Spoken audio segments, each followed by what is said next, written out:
हाथ में RS-20 का नोट था और मैं दुकान की तरफ जा रहा था। लेकिन दिल में यह सवाल था कि कहीं मैं अपने घर वालों की इज्जत को RS में बेच तो नहीं रहा। जी हाँ, मैं उस वक्त यही सोच रहा था। जाने क्यों मेरे कदम पलट गए। जिस शख्स ने मुझे RS देकर घर से निकाला था, मैं वापस उसी की साइड चल पड़ा। लेकिन ये क्या, घर का दरवाज़ा तो अंदर से बंद था। अब तो मुझे पक्का शक हो गया कि कोई ना कोई गड़बड़ है। घर में एक जवान औरत थी जो बहुत ही ज्यादा खूबसूरत थी। मैंने हमसाये के घर से जाकर ऊपर वाले छत से अपने घर में छलांग लगा दी और जब नीचे आया तो अभी मंजर तो ना देखा था, लेकिन आवाजें सुन के ही कदमों तले से जमीन निकल गई। मैंने दरवाजे की तरफ देखा। दरवाजा अंदर से बंद किया गया था क्योंकि बाहर वाली कुंडी खुली हुई थी। यह कमरा उसी औरत का था जो मेरे दिल में सबसे ज्यादा ऊंचा हैसियत रखती थी, और आवाजें भी उसी कमरे से आ रही थी। मेरा खून खोलने लगा, मेरे हाथ पैर जैसे शाल होने लगे और मेरे कान गर्म हो गए। मैंने एक झटके से दरवाजा खोला तो सामने का मंजिर देख के हैरान रह गया। वह शख्स मेरे सामने उस सफेद चादर के ऊपर, मेरी सगी। मैं बहुत कम उम्र का था जब मेरे बाबा इस दुनिया से चले गए। अभी भी मेरी उम्र कोई इतनी ज्यादा तो ना थी, लेकिन हाँ, कद काठी से मैं पूरा मर्द लगता था। और सब कहते थे कि अब तुझे मर्द बनना भी है, क्योंकि मेरे बाबा इस दुनिया में नहीं थे। मेरी माँ लोगों के घर में खाना पकाने का काम करती थी, पर अब मैंने उन्हें मना कर दिया और कहा कि वह यह काम नहीं करेंगी। हम घर में 2 लोग ही रहते थे। मेहनत मजदूरी से हम दोनों का गुजारा हो सकता था। और फिर बाबा ने हमारे लिए एक घर भी तो छोड़ा था। घर में सिर्फ 2 ही कमरे थे। एक कमरा रहने के लायक नहीं था, लेकिन मैं वहीं रह रहा था। दूसरे कमरे में मेरी माँ रहती थी। मेरी माँ बहुत जवान और खूबसूरत थी। उनकी उम्र बहुत कम थी जब उनकी शादी हो गई थी, और शादी के पहले साल में ही मैं उनकी गोद में आ गया। और मैं कम उम्र का था जब बाबा इस दुनिया से चले गए। वह मेरे बाबा से बहुत मोहब्बत करती थी। वह कहती थी कि तेरे बाबा इस दुनिया के सबसे अच्छे इंसान हैं। मुझे यह भी बताती थी कि पहले वह मेरे बाबा के रिश्तेदारों के घर में रहती थी, लेकिन 1 साल के बाद ही वहां से वापस आ गई। मैंने उनसे पूछा कि ऐसी क्या बात हुई थी, तो उन्होंने कहा कि बस मेरी तुम्हारी दादी से नहीं बनी। लेकिन मैं अच्छी तरह से जानता था कि मेरी माँ किसी के साथ बुरी हो ही नहीं सकती थी। वह तो एक मासूम और नेक दिल औरत थी। फिर जाने क्यों उनकी दादी के साथ ना बनी, क्योंकि मेरी दादी भी टाइपिक सन्स नहीं थी बल्कि औरत थी। वह भी जब हम लोग कभी मिलने के लिए जाते तो बहुत खुशी से मिलाती थी, बहुत प्यार करती थी, ख्याल करने की कोशिश करती थी। माँ को तो बेटी कहती थी, वरना कौन सी सास बेटी कहती है। सास की जबान पर तो यह लफ्ज नहीं आता, पर दादी भी अब इस दुनिया में नहीं थी। इस घर में मेरी एक फूफी रहती थी जिनको तलाक हो चुकी थी, दादा और एक चाचा जिनकी पत्नी और बच्चे अब इस घर पर राज करते थे। वह घर हमारे घर से बहुत बड़ा था। अभी भी उस घर में हमारा हिस्सा था, पर माँ कहती थी कि हम उफ तक नहीं कहेंगे, हमें नहीं चाहिए हिस्सा। वैसे भी तुम्हारे बाप ने हमारे लिए ये घर छोड़ा तो है ना, हम दोनों के लिए यही काफी है। पर यह काफी नहीं था। ये मैं भी जानता था कि मामला इतना सीधा नहीं था। ये घर उस जगह पर बनाया गया था जहां पहले लोग कूड़ा फेंकते थे। अभी भी इस घर से बू आती थी। ये घर रहने के लायक नहीं था। अगर हम इसको बेचते तो शायद कोई ऐसा इंसान खरीदता जिसने यहाँ पर जानवर रखने का इरादा किया होता। ये जगह इंसानों के रहने के हिसाब से बिल्कुल भी ठीक नहीं थी। जब से बाबा इस दुनिया से गए थे, चाचा ने वैसे हमारा बहुत साथ दिया था, इसलिए मैं सोचता था कि चाचा से बात करूं, पर माँ कहती थी कि साथ देना कोई और बात है और घर में हिस्सा मांगना कोई और बात है, इसलिए तुम कभी भी बात ना करना। चाचा पहले तो बाहर के मुल्क रहे, अभी उन्हें वापस आए हुए कुछ महीने हुए थे। वहां से वह हमारे लिए पैसे भेजा करते थे। फिर उनकी पत्नी को पता चल गया तो उन्होंने यह सिलसिला रोक दिया, लेकिन फिर भी वह पैसे भेजते थे। चाचा की एक बेटी भी थी जिसका नाम पूनम था, जो मुझे बहुत अच्छी लगती थी। वो उनकी की सगी बेटी नहीं थी, बल्कि उन्होंने कहीं से गोद ली थी, इसलिए उसके साथ मेरी शादी हो सकती थी। मैंने अपनी माँ से एक दफ़ा यह बात की थी तो उन्होंने कहा था कि वह कभी भी नहीं मानेंगे।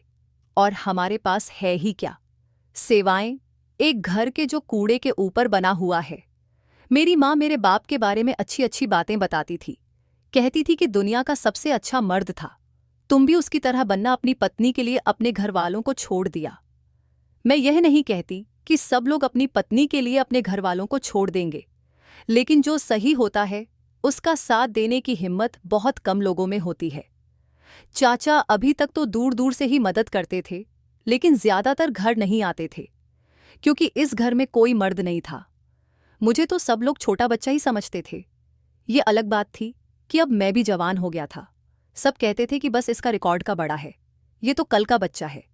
लेकिन मर्द अगर 2 साल का भी हो तो औरत उसका हाथ पकड़ के बाजार जाती है, तो उसके जहान में ये बात होती है कि मेरे साथ कोई है। मर्द को भगवान ने इसी तरह की एक खास किस्म की ताकत दी है कि अगर 8 साल का भी होता है तो अपनी माँ के साथ चल रहा होता है तो एक मर्द ही समझा जाता है।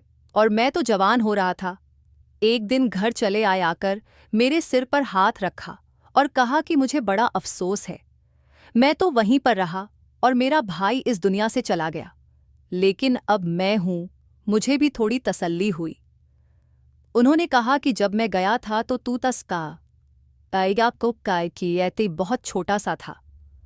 मैं तुझे पैसे देता था और तू जाकर दुकान से चीज ले आता था। आज भी पैसे ले ले और कुछ अपने लिए लेकर खा ले। मैंने कहा कि नहीं चाचा, मुझे ज़रूरत नहीं। तो उन्होंने कहा कि अरे क्यों नहीं, मेरे लिए तो तुम हमेशा बच्चा ही रहोगे। उन्होंने मुझे RS1 का नोट पकड़ा दिया। उस जमाने में RS1 बहुत ज्यादा होते थे। मुझे भी याद नहीं था कि मैंने अपने लिए कब कोई चीज़ ली थी। बस घर की दाल रोटी पूरी करने में लगा रहता था। मैंने अपनी माँ की तरफ देखा तो उन्होंने कुछ नहीं कहा। यह नहीं कहा कि हाँ बेटा चले जाओ, चाचा ने पैसे दिए हैं तो जाकर कुछ खा लो। जब चाचा ने मुझे तीसरी दफ़ा कहा तो मैं खुद ही बाहर चला गया।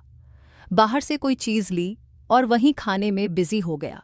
दुकान से कुछ लेकर खाना जवानी और बचपन में एक बहुत बड़ी ऐश होती है। इंसान बड़ा खुश होता है कि किसी दुकान पर जाए, अपनी पसंद की कोई चीज़ निकलवाए और फिर उसको खा ले, तो उसे बहुत खुशी महसूस होती है। इंसान बड़ा हो जाता है तब भी काम की है, अपनी ही खुशी होती है। हमारे मोहल्ले में एक पेस्ट्री वाला होता था। वह वहीं पर प्लेट में रख के देता था और वहां बैठ के खाने में मज़ा आता था। जब मैं वापस आया तो चाचा जा चुके थे, लेकिन माँ रो रही थी। मैंने उन्हें पुकारा तो वह इस तरह से चौंक गई जैसे मेरी जगह उन्होंने किसी और को देख लिया। मैंने कहा क्या हुआ माँ, आप रो क्यों रही हैं? और चाचा चले गए तो उन्होंने कहा हाँ वह चले गए, और उठकर बाथरूम में चली गई। वापस आई तो अभी भी उनकी आंखें नम थीं। मैंने कहा क्या बात है, क्या हुआ? तो वह मुझ पर गुस्सा करने लगी और कहने लगी कुछ नहीं हुआ है, खा लिया है ना जो तुझे खाना था। मैंने कहा हाँ, लेकिन आप गुस्सा क्यों हो रही हैं? क्या चाचा ने कोई बात कह दी? मेरी माँ खामोश हो गई। उन्होंने कहा जा जाके अपना काम कर, मुझे परेशान मत कर। पूरा दिन माँ का मूड खराब था। वह खुद से बड़बड़ा रही, कभी जमाने को ताने देती रही, कभी मुझसे कहती तेरा बाप मर गया, साथ में मैं भी मर जाती। कभी कहती थी कोई किसी का नहीं होता। जब मैंने देखा तो तकिए के नीचे 0-0 पड़े हुए थे। मैंने कहा ये किसने रखे? तो कहने लगी तेरा चाचा दे के गया है, जाके राशन ले आ। बड़ा शौक था ना तुझे 20 खाने का, अब 20 की जगह 500 मिल गए हैं। चल जा, हफ्ते भर का राशन ले आ, तेरा चाचा अगले हफ्ते फिर आएगा, 500 और दे देगा। मैंने कहा यह तो अच्छी बात है कि वह हमारा एहसास कर रहे हैं, फिर चाचा तो बाप की जगह होता है। मेरी माँ मेरी तरफ ऐसे जैसे मुझे उठाकर जमीन पर फेंक देंगी और मुझे उंगली दिखाकर कहने लगी नहीं, कोई बात की जगह नहीं होती, बाप सिर्फ एक ही होता है, और जब बाप इस दुनिया से चला जाता तो उसकी जगह कोई नहीं ले सकता। यह बात अपने दिमाग में रखना। मैंने कहा कि आप क्यों गुस्सा हो रही हैं? आप खुद ही तो कहती थी कि मेरे पास इतने पैसे नहीं होते कि मैं तुम्हें ₹5 की चीज़ लेकर दे दूं। अब अगर मैंने आज कुछ खा लिया तो आपको तो खुश होना चाहिए। मेरी माँ ने कहा कि हाँ, आज जो हुआ है उस पर मुझे भी खुश होना चाहिए, और तुम्हें भी खुश होना चाहिए, तो खुश हो जा और खुश होकर फिरता रह। मैंने कहा तुम मुझे पूरी बात बता दो, ऐसी बातें क्यों कर रही हो? तो कहने लगी नहीं कुछ नहीं, जाकर राशन ले आ। मैं दुकान पर राशन लेने चला गया। 500 में अच्छा खासा राशन आ गया था। 1 हफ्ते का नहीं, बल्कि 2-2.5 हफ्ते तक का राशन था, और सब्जियां वगैरह भी थी। मैंने सिलेंडर में गैस भी भरवा ली थी। हमारे घर में जो भी चीज़ें कम थीं, सारी पूरी हो गई थी। मैंने माँ से कहा कि रोज़ मुझे थोड़ी सी दाल पकाकर दे देती है, अब तो 7 चावल भी बनेंगे और सब्जी भी। मेरी माँ फिर गुस्सा होने लगी, लेकिन अचानक से मुझे देखकर रोने लगी और कहा, तुझे रोज़ गीली सब्जी खिलाती हूँ, लेकिन अब तेरे लिए सूखी सब्जी और दाल चावल भी बनाऊंगी। फिर अचानक से मुझ में प्यार आने लगा। मेरी माँ की मूड की मुझे समझ नहीं आती थी। राशन का इंतजाम हो गया।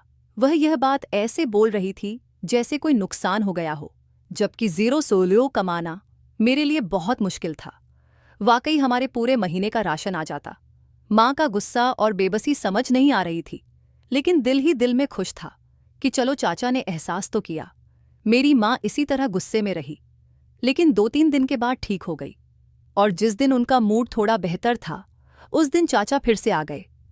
मुझे तो लगा था कि वह हर महीने आएंगे और महीने के राशन के पैसे दे जाएंगे, पर आज वह आए तो उनके हाथों में काफी सारा सामान था। फल फ्रूट थे, सब्जियां थीं। मैं बहुत खुश हो गया, लेकिन मेरी माँ के चेहरे पर बिल्कुल भी खुशी नहीं थी। मुझे मेरी एक फूफी ने बताया था कि तुम्हारी माँ ने ही तुम्हारे बाप को हमसे दूर किया था। यह हमारे साथ अच्छे तरीके से नहीं रहती थी, इसलिए यह सब कुछ हुआ था। शायद माँ के दिल में अभी भी नफरत थी, लेकिन माँ को नफरत से काम नहीं लेना चाहिए था। आजकल कौन किसका एहसास करता है? अगर चाचा कर रहे थे तो यह कोई छोटी बात नहीं थी, लेकिन माँ को देख के तो ऐसा लग रहा था जैसे चाचा को देखते ही उनकी रूह फना हो गई हो। उन्होंने उनसे पानी तक ना पूछा। मैंने ही आगे बढ़कर पानी पूछा तो कहने लगे, हाँ हाँ, अभी पानी पी की, फिर चाय भी पीऊंगा, थोड़ी देर बैठूंगा तुम लोगों के पास। मैंने कहा जी जी, और किचन में देखा तो चाय के साथ खाने के लिए कुछ भी नहीं था। मैंने कहा, मैं जरा दुकान तक होकर आता हूं। चाचा ने फिर से मुझे रप दे दिए। उन्होंने कहा, अपने लिए भी कोई चीज़ ले लेना, आराम से खा पी के आना, कोई जल्दी नहीं है। मैंने कहा, जी जी ज़रूर। उन्होंने कहा था, मुझे ज़रा आराम करना है, उसके बाद मैं चाय पीऊंगा, तो तुम ज़रा आराम से आना, फिर दोनों बैठकर चाय पिएंगे। मैं खुश हो गया, पैसे हाथ में लिए चल पड़ा। लेकिन इस दफ़ा यह हुआ कि मेरे आने से पहले ही चाचा जा चुके थे। मैंने माँ से पूछा तो माँ ने कुछ ना कहा। वह बाथरूम में चली गई और फिर से रोने लगी। नहाकर बाहर आई तो उनकी तबीयत बड़ी अजीब सी लग रही थी। रात तक बुखार में जलने लगी। डॉक्टर को बुला लाया। उसने कहा कि उन्होंने कोई मेहनत का काम किया है। मैंने कहा कि नहीं, मेरा ख्याल था कि शायद माँ ने कपड़े धोए हैं, इसीलिए माँ बीमार हो गई, लेकिन आज उन्होंने ऐसा मेहनत वाला कोई काम नहीं किया था। डॉक्टर ने कहा, आप अपनी माँ को आराम कराइए, अब उनकी उम्र बढ़ रही है, उन्हें ज्यादा काम ना करने दें। थोड़ी सी थकान है जिसकी वजह से बुखार हुआ है। डॉक्टर ने माँ से पूछा, आपने क्या कुछ खाया था, क्या दिक्कत है? वह डॉक्टर को भी आंखें दिखा रही थी, उनसे भी बात नहीं कर रही थी। उनकी आंखों से अजीब सी नफरत महसूस हो रही थी। मैंने कहा, अगर तबीयत ज्यादा खराब है तो मैं चाचा को फोन करता हूं, आपको बड़े हॉस्पिटल ले जाते हैं इस बात पर। वह और गुस्सा हो गई। उन्होंने कहा, क्यों? उसे बार बार फोन करता है, वह तेरा बाप है क्या? तेरा बाप मर गया है। उन्होंने यह भी एहसास न किया कि पास डॉक्टर बैठा है और मुझे सबके सामने डांट दिया। लेकिन मैं खामोश हो गया। माँ को घर ले आया। 1-2 घंटे में वह ठीक हो गई। जल्दी में मैंने उन्हें अपने कमरे में ले आया था। वह मेरे कमरे में बैठी थी। मैंने कहा, आप इधर ही बैठी हैं, मैं आपके लिए कुछ बना के लाता हूं। लेकिन जब मैं उनके कमरे में गया तो सामने का मंजर देख के हैरान रह गया। बिस्तर के ऊपर बहुत सी सलवट पड़ी हुई थी। ऐसा लगता था कि बिस्तर के ऊपर किसी ने छलांग मारी है। क्या मेरे जाने के बाद घर में कोई बच्चा आया था? लेकिन सलवट के बीच कुछ और भी पड़ा हुआ था, जिसे देखकर मैं हैरान रह गया। यह तो मेरे चाचा की घड़ी थी। उनकी घड़ी यहां पर कैसे आई? वो भी इस बिस्तर के ऊपर। मैं घड़ी उठाकर लाया और माँ को दिखाया। मैंने कहा, माँ, यह तो चाचा की घड़ी है, यह बेड पर पड़ी हुई थी, तो माँ की आंखें ऐसे फट पड़ी जैसे ना जाने क्या हो गया हो। उन्होंने कहा, मुझे नहीं पता कहाँ से आई है भला, मुझे क्या पता कि घड़ी कहाँ से आई है। और तू कमरे में पैसे लेने गया था ना, तकिए के नीचे रख के गया है। तेरे चाचा पैसे। मैंने कहा, नहीं, मैं पैसे लेने नहीं गया था, मैं तो आपके लिए सही वाला तकिया लेने गया था, ताकि आप यहाँ पर आराम से बैठ सके।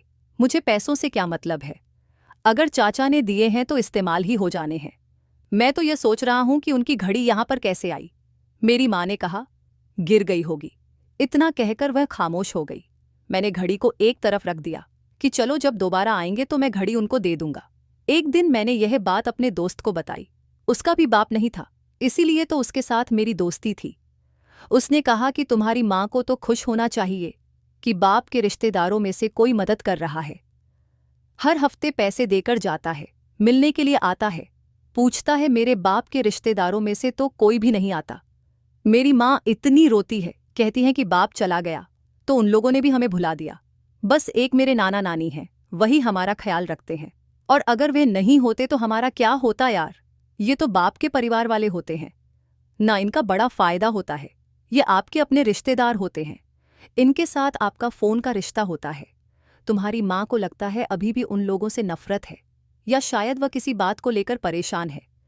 लेकिन तुम परेशान नहीं हुआ करो, शुक्र करो, वरना क्या तुम अपनी मेहनत मजदूरी की कमाई से इतना राशन ले सकते हो। मैं उस दिन भी खड़ा हो गया, राशन ले रहा था, जो मेरा दोस्त भी वहां पर खड़ा हो गया। मैंने 2-4 चीज़ें निकाल दी। उसने कहा कि नहीं नहीं, मैं नहीं ले सकता। मैंने कहा कि तू ले ले, चीज़ है वैसे भी ज़्यादा होती है, पहली वाली पड़ी होती है तो फिर ऊपर से और ले लेता हूँ। वह भी खुश हो गया। उसने कहा कि तेरी माँ जब ऐसी कोई बात करे, गुस्सा हो, तो बस चुप करके सुन लिया कर, कान से सुनकर दूसरे कान निकाल लिया कर। इतना सारा राशन लेने के लिए मेहनत कर करके ना तेरा नाश हो जाएगा, कुछ नहीं बचेगा। तुझे तो खुश होना चाहिए कि बैठे बैठे तेरा काम हो रहा है। मैंने कहा कि हाँ, तू ठीक कह रहा है। खानदान में मेरा चाचा मशहूर था कि वह एक लापरवाह आदमी है। उसके पास हमेशा पैसों की रेल पेल रही। उसके पास कभी पैसों की कमी नहीं हुई, लेकिन उसने पैसों से हमेशा ऐश ही की थी। लेकिन जब वह बाहर के मुल्क चला गया तो उसके बाद वह एक बदला हुआ इंसान बनकर आया था। सब यही कह रहे थे कि अब मेरा चाचा पहले जैसा नहीं रहा, बहुत अच्छा इंसान बन गया है, वहां जाकर बहुत मेहनत मजदूरी की है, इसीलिए भगवान ने उसे अक्ल दे दी है। पर मेरे बाबा कहते थे कि बुरे लोगों को कभी अक्ल नहीं मिलती, वह नाटक करते हैं कि उनको अक्ल मिल गई है, असल में वह वैसे ही होते हैं। सुबह हुई तो माँ की तबीयत ठीक थी। एक दिन हम बैठे खाना खा रहे थे, जब मैंने कहा, शुक्र है बाबा, हमारे लिए यह घर छोड़ गए थे। माँ ने कहा, क्या फायदा ऐसे घर का, इससे अच्छा तो हमें बेघर भी छोड़ जाता, और खाने को एक तरफ रखकर उठ गई। मैंने उनसे पूछा, माँ क्या बात है, आप मुझे बताइए, क्या कोई परेशानी है, क्या किसी ने कुछ कहा है, आपको कोई बात बुरी लग गई है। एक पल को माँ के चेहरे पर ऐसे एहसास आए कि वह मुझे सब कुछ बता देंगी, लेकिन उन्होंने मुझे कुछ नहीं बताया। ना जाने वह क्या सोचकर डर गई। उन्होंने कहा, नहीं, ऐसी वैसी कोई बात नहीं है, बस तू अपना काम किया कर और ज्यादा मेहनत ना किया कर, मैं चाहती हूं कि तू खुश रहे। मैंने कहा, माँ, मैं तो इसी में खुश हूं ना कि मैं आपका ख्याल रखूं, इस घर को अच्छे तरीके से चलाऊं, इससे ज्यादा मेरी खुशी फिलहाल और क्या हो सकती है। माँ ने कहा, तेरी सारी जिंदगी पड़ी है, बेटा मेरा क्या है। मैंने कहा, आपकी भी सारी जिंदगी पड़ी है। 16 साल की थी, आप तो आपकी शादी करा दी गई, और अभी तो आपकी उम्र 35 साल ही हुई है। आपको परेशान होने की जरूरत नहीं है, मैं हूं ना, आपके साथ सब कुछ ठीक हो जाएगा। मां की आंखों में आंसू आ गए। उन्होंने कहा, ठीक तो तब होगा ना बेटा, जब कुछ रह जाएगा, जब कुछ बचे ही ना तो फिर ठीक क्या होगा। शायद वह यह बात कर रही थी कि बाबा इस दुनिया में नहीं थे, लेकिन मरने वाले हमें तो जिंदा ही छोड़ के जाते हैं, अपने साथ तो नहीं ले जाते। हाँ, यह अच्छा होता कि वह हमें भी साथ ही ले जाते, पर ऐसा नहीं होता। जाने वाले चले जाते हैं, पर पीछे वालों को फिर भी जिंदा रहना पड़ता है, जिंदगी गुजारनी पड़ती है। जब भी चाचा घर आते थे मुझे दुकान पर भेज देते थे। मैंने इस दफ़ा उनसे ज़रूरी बात करनी थी। मैं उनसे कहना चाहता था कि वह जिस जगह काम करते हैं वहाँ पर मेरी नौकरी की बात करें। मैं मजदूरी कर कर के थक गया हूँ, लेकिन वह मुझे घर में रहने ही नहीं देते थे और उनके जाते ही माँ हमेशा ही रोने लगती थी। एक दिन चाचा मुझे बाहर मिल गए और मैंने उनसे भी यह मामला डिस्कस कर लिया। मैंने कहा, आप आते हैं तो जाते हैं, तो माँ बहुत रो पड़ती है। पता नहीं क्या बात है, उसके बाद उनका मूड भी खराब हो जाता है। चाचा ने कहा कि वह तुम्हारे पिता साहब की कोई ना कोई बात हो जाती है और उसको अपने पति की याद आ जाती है तो वह रोने लगती है। मुझे यह जवाब सही लगा, क्योंकि अभी भी हम अगर कभी बाबा की कोई बात करते थे, यानी मैं और माँ आपस में कोई भी बात कर रहे होते और बाबा का जिक्र आ जाता, तो माँ की आंखों में आंसू आ जाते थे। उनके आंसू ऊपर ऊपर ही पड़े होते थे, लेकिन माँ के दिल में दिन बदन चाचा के लिए नफरत बढ़ रही थी। अब तो ऐसी हो गई थी कि घर में किसी कुत्ते का जिक्र कर लिया जाए तो उनको बुरा नहीं लगता था, लेकिन अगर चाचा का जिक्र कर लिया जाता तो वह जलते कोयल पर लौटने लगती थी। कोई ना कोई गड़बड़ तो जरूर थी। चाचा जब भी आते थे वह यही कहते थे कि बैठकर बात करेंगे, चाय पिएंगे, लेकिन मेरे आने से पहले ही वह वापस चले जाते थे। और उस दिन उनकी घड़ी भी तो बिस्तर पर पड़ी थी। वह हमें इतने पैसे दे रहे थे, जबकि दूसरी तरफ मुझे यह बात पता चली थी कि वह अपनी पत्नी को खर्चा नहीं देते। जो इंसान अपनी पत्नी को खर्चा नहीं देता, वह किसी और की विधवा को इतने पैसे क्यों दे रहा था। कहते हैं कि कोई किसी को मुफ्त में 1 रुपया नहीं देता, चाहे वह अपना हो या पराया। मुझे कुछ गड़बड़ लग रही थी। मेरे दिमाग में एक बात आई, एक छोटा सा शक था, और मैं जानता था कि इसका नतीजा कुछ नहीं निकलेगा, लेकिन मुझे यह शक दूर करना था। एक दिन चाचा ने इसी तरह मुझे 0 दिए और कहा, जाओ अपनी पसंद की कोई चीज़ खा के आओ। माँ कमरे में ही बैठी थी। मैंने कहा, ठीक है। मैं घर के दरवाजे से बाहर तो निकला, लेकिन 2 मिनट बाद ही पड़ोसियों के घर में दाखिल हुआ। वहां पर भी मेरी उम्र का एक लड़का था जो मेरा दोस्त भी था। मैंने उससे कहा, छत पर जाना है। उसने कहा, हाँ जा सकते हो। पर उसने मुझसे पूछा कि सब ठीक तो है, तू अपने ही घर के अंदर क्यों फलांग रहा है। मैंने कहा कि वह गलती से मैंने ताला लगा दिया और चाबी अंदर ही रह गई, इसलिए मैं ऊपर से जा रहा हूं। मेरे दिमाग में अजीबोगरीब किस्म की बातें आ रही थी। मुझे ऐसा लग रहा था कि कोई ना कोई मामला है, और अगर आज मुझे कुछ ऐसा पता चलता है जो मेरी सोच के मुताबिक था, तो फिर मुझे आज अपनी जिंदगी का बहुत बड़ा फैसला करना था। मैंने अपने आप को तैयार कर लिया था। तो मुझे क्या करना है? मैं भी तो एक मर्द था, और मर्द के अंदर भगवान ने एक खास किस्म की ताकत रखी होती है कि उसको पहले से पता चल जाता है कि कुछ बुरा होने वाला है या नहीं। मैं छत पर गया और उसकी छत से अपने घर की छत पर छलांग लगा दी। अभी मैं सीढ़ियों से नीचे जा रहा था कि मैंने अजीबोगरीब किस्म की आवाज़ें सुनी। मैं फौरन समझ गया कि यह आवाज़ें किस किस्म की हैं। मेरा खून खोलने लगा और हाथ पांव शाल होने लगे। मेरे कान गर्म हो गए थे। मुझे गुस्सा आ रहा था और हैरानी भी हो रही थी। मैंने दरवाजे की तरफ देखा तो दरवाज़ा अंदर से बंद था। यह तो वही कमरा था जहां पर माँ बैठी थी, और चाचा को भी इधर ही छोड़ के आया था। मैंने दरवाजे पर अचानक से दस्तक दी। अंदर खामोशी छा गई। 2 मिनट के बाद दरवाज़ा खुला तो सामने का मंजर देख के हैरान रह गया। उसके बाद ना मैंने आओ देखा ना ताओ। मैंने अपने चाचा को गिरेबान से पकड़ लिया और उठाकर बाहर जमीन पर मार दिया। मैं जवानी की दहलीज पर खड़ा था। मेरे अंदर बहुत ताकत थी, और अब ताकत ना आजमा आता तो कब आजमा आता। मेरी आंखों के सामने यह शख्स मेरी बर्बादी का सामान लिए खड़ा था। मेरी माँ रो रही थी। उन्होंने मुंह पीछे कर लिया। मेरी आंखों में आंसू आ गए। मैंने चाचा को मारना पीटना शुरू कर दिया। उसके चिल्लाने की आवाज़ बाहर जाने लगी तो लोगों को पता चला कि घर में लड़ाई हो रही है, और लड़ाई भी कोई ऐसी वैसी नहीं। ससयारी यानी कौश देने कान की वाया। वह घर के अंदर दाखिल हो गए और चाचा की जान मेरे से बचाई। मेरा दोस्त भी घर में दाखिल हो गया, क्योंकि उसको पहले ही पता था कि मैं छत के ऊपर हूं, तो कोई मामला है। वह तो मेरा दोस्त था।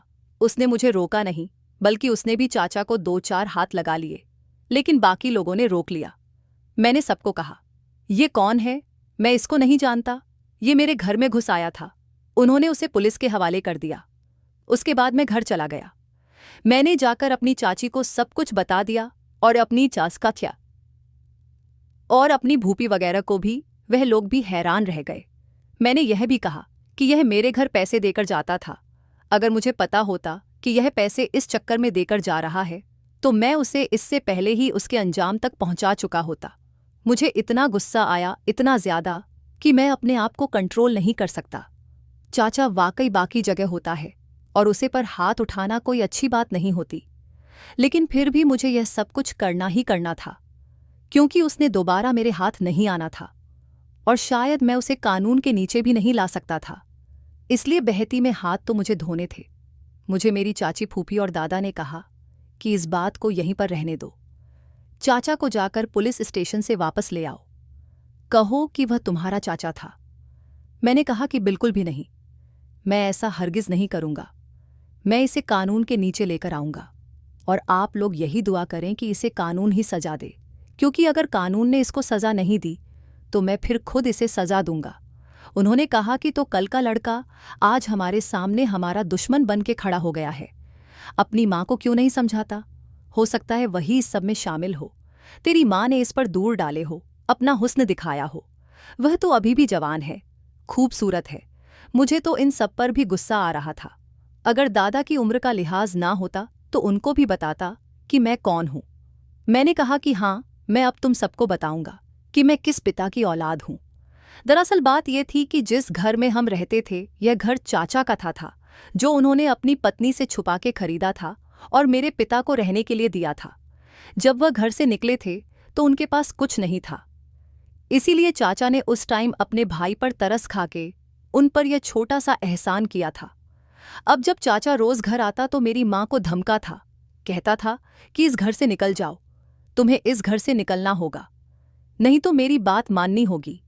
मेरी माँ यह सोचती थी कि पहले ही मेरा बेटा मेहनत मजदूरी करके घर चला रहा है, अब घर पर कुछ दो चार चीजें आनी शुरू हुई हैं। अगर हमारे सर पर छत ना रही तो हम क्या करेंगे? किराए के घरों पर रहना आजकल बड़ा मुश्किल है। एक मजदूर आदमी खाना पूरा कर ले, यही बड़ी बात है। और हमारा सिर्फ खाना ही पूरा होता था। हम ना तो नए कपड़े लेते थे, ना कहीं जाते थे। बीमारी में सरकारी अस्पतालों से धक्के खाते थे और बस किसी तरह खाना पना चला रहे थे। ऐसे में अगर किराए के घर में रहना पड़ता तो हमारा तो हाल बुरा हो जाता। माँ मजबूर थी और मेरा चाचा इसकी मजबूरी का फायदा उठा रहा था। पैसे भी इसीलिए देकर जाता था। मैंने पुलिस को सब कुछ बता दिया और उस पर केस किया। पुलिस ने कहा कि आपका रिश्तेदार है, फिर आपने आपस में सुलह सफाई क्यों नहीं किया है? इसीलिए आप पहले ही सोच लें, एक दफा एफआईआर दर्ज हो गई तो फिर पीछे नहीं हट सकते। मैंने कहा कि मैं सुलह सफाई नहीं करनी, मुझे अपनी माँ की बेइज्जती का बदला लेना है। उसने जो किया उसकी सजा जरूर मिलनी चाहिए। पुलिस ने कहा कि ठीक है और मैंने अपने चाचा के खिलाफ एफआईआर कर दिया। अब बाकी के रिश्तेदार भी मेरे खिलाफ होने लगे, लेकिन अभी भी मुकदमा चल रहा है। मेरा चाचा जेल में है और अब तारीखों पर तारीखें पड़ रही हैं। मैं अपने मकसद पर अड़ा हूं। एक वकील भी करवाया है जो गरीबों के केस मुफ्त में लड़ता है, क्योंकि अभी नया नया है। उसने कहा है कि यह उसका तीसरा केस है, इसीलिए वह पूरी कोशिश करेगा कि वह जीते, यानी कि हमें इंसाफ जरूर मिलेगा। लेकिन कभी मेरे दादा थी, कभी सैयसाई, कभी मेरी फूफी और कभी मेरी चाची घर पर आते हैं, कहते हैं कि यह घर भी तो रख लो, लेकिन मुकदमा वापस ले लो। मैं बड़ी परेशानी में हूं कि क्या करूं, क्योंकि इस घर से आज या कल तो हमें निकलना ही होगा। लेकिन क्या मैं अपनी माँ की इज्जत का सौदा करता रहूं और बदले में यह घर रख के सब कुछ भूल जाऊं? क्या एक बेटा ऐसा कर सकता है? मैं तो माँ के सामने पहले ही शर्मिंदा हूं कि वक्त रहते मैं उन्हें बचा ना सका और वह मजबूरी में आकर कुछ बोल ना पाई। मुझे तो यह सब कुछ पहले कर चाहिए था।